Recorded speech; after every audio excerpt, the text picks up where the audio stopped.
দারোগা সাহেব, আমার ছেলে আপনার জেলে বন্দি।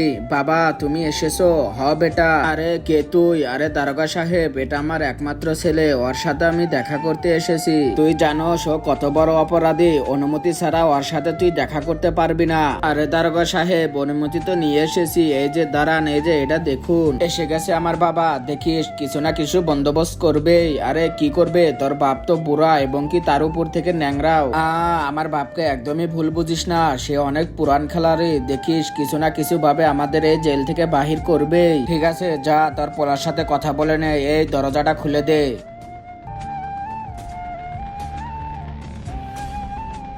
আসো আসো আসো বাবা, এখানে বসো, বলো কেমন আছো এবং মা কেমন আছে? আরে তোর মাও ভালো আছে, আমিও ভালো আছি। বল তুই কেমন আছো? কেমন আছি মানে, 3 মাস ধরে আমি জেলে বন্দি, তোমরা তো একবারও দেখতে আসলে না, আমার কোনো খোঁজ খবরও নিলে না। আরে পুত্র, তুই একদমই টেনশন করিস না, আমি তো এসে পড়েছি। দেখ তোর জন্য কি নিয়ে এসেছি, লাঠি। আরে আমি তোমার মতো এখনো ন্যাংরা হয়নি। আরে বেটা তুই দেখ, এটার ভিতরে কিছু লুকিয়ে নিয়ে এসেছি।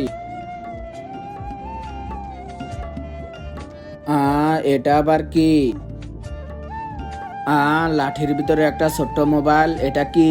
আরে এটাই তো আমাদের প্ল্যান। আরে দেখেছো, বলেছিলাম না বাবা একটা না একটা ব্যবস্থা করবে। আরে রাখ রাখ, দারোগা আসতেছে।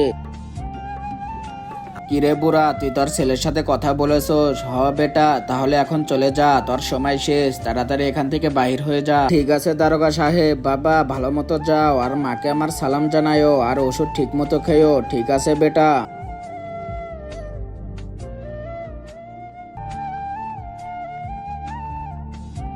বাবার প্ল্যানটা তো তোরা বুঝে গেছস, দাঁড়া এখন কল করি।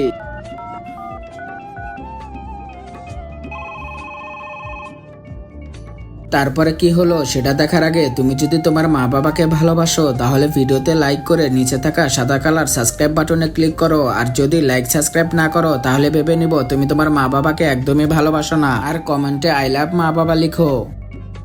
হ্যালো বাবা, তুমি কত ভালো, তোমার প্ল্যান আমরা বুঝে গেছি। এখন তুমি তাড়াতাড়ি করে আমাদের জেল থেকে বাড়ার ব্যবস্থা করে দাও। ধরা পড়ে গেলাম। ধরা পড়ে গেলাম মানে? শালা তোকে এখনই ফোন করতে হলো, আমি তো কেবলই তোকে মোবাইল দিয়ে আসলাম, আর কতক্ষণ পর ফোন দিতে পারলি না? আমি তো জেল থেকে বাইর হতে দিতে আগে।